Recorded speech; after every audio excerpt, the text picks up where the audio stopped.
Brace yourself. We're busting the age-old advice of paying yourself first.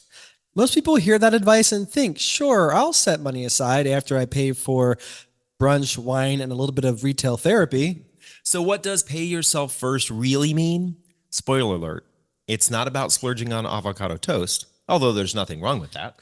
This is Queer Money episode number 560, and today we're breaking down why there's a gap between the age-old advice of paying yourself first and how people actually pay themselves. Plus, we're showing you how you can balance your finances among your past, present, and future without sacrificing all the fabulous fun so you can have that avocado toast. Now on with the show.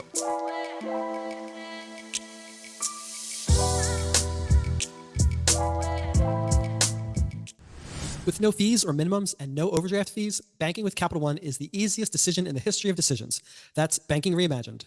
What's in your wallet? Terms apply. See CapitalOne.com/bank for details. Capital One, N.A., member FDIC.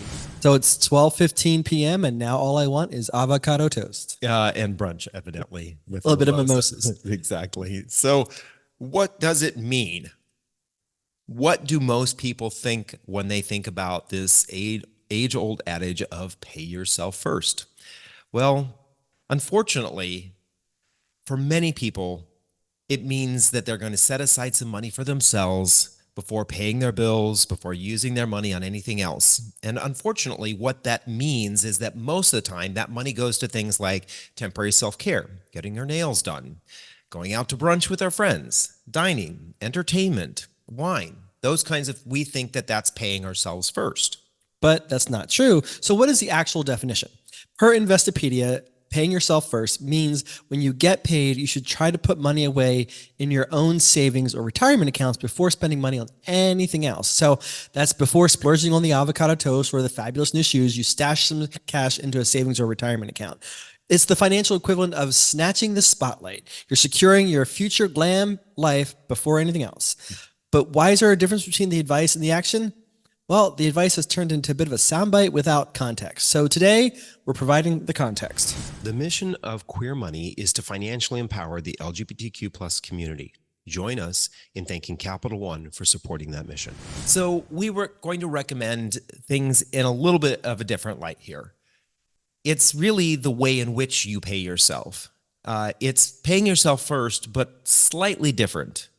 And what we recommend is you pay yourself in 3 different ways. You pay first your future self, second your past self, and third your present self.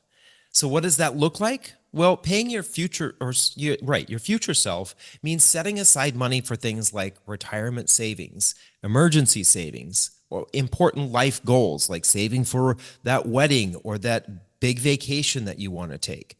Setting aside money for those kinds of things in your budget first. Second is your past self. And this is really paying the things you've already committed to paying, right?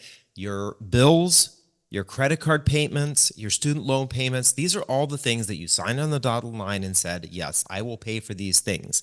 You want to make sure that you're putting those into your budget second. And then third, that's where the fun comes in. That's the present self. Things like going out to brunch, buying yourself new clothes, travel. Different kinds of things like that are what really gives us joy in life. Exactly. But unfortunately, people typically choose the path of least resistance. So it tends to, more often than not, paying yourself first looks like paying your present self by having a good time now, paying your past self because those bills never stop coming. And then if there's any money left over, we pay our future self. And anecdotally, we know from the people we've worked with and who reach out to us on the regular basis, oftentimes there's just never anything left over for future self. So this becomes a critical situation when we're in our 50s or 60s or 70s and we're ready to retire. Exactly. So why does this work? Why are we recommending this? Well, in part because when you pay yourself in this order, you actually save more money. Why? Well, for your future self, you're actually taking advantage of compounding interest for a longer period of time. So really that means I have to set aside less money today over my lifetime to take advantage of compounding interest to get the same amount of money than I would if I were to start 10 or 20 years from now.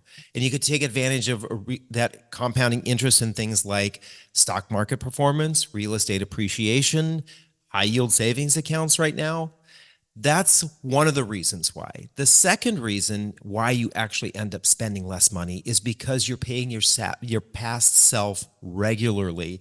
You're going to not have those things like an insufficient funds because you spent all your money dropping $100 on a round of drinks at the bar instead of sending money to pay that credit card payment. And then when you do pay it, you don't have any money in your account, so you get that NSF fee. Right? Or missed payments because you didn't have the money, you're going to get that fee. Or you actually truly pay your bills off sooner, which means you pay less interest. And then finally, because of all that, you have more money for your present self. You save on your future self, you save on your past self. It gives you more money for right now. And then you are able to spend that money that aligns with your values. So really, in the end, you end up having a bigger and better life when you pay yourself in this order. So that's what you need to know, and knowing is half the battle. We'll be right back. Capital One Auto Navigator does more than just auto financing. We're here to help you find a car you love, too. Shop millions of cars from thousands of dealers nationwide. Research your favorite makes and models. Explore dealers near you and more. All on Auto Navigator. Thank you for joining us for another episode. Get your money takeaway and resources mentioned in this episode from this week's newsletter. You know how to get that. You can use the QR code here on the screen, the link in your podcast player.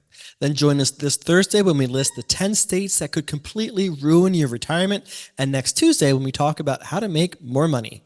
Until next time, stay fabulous. Bye.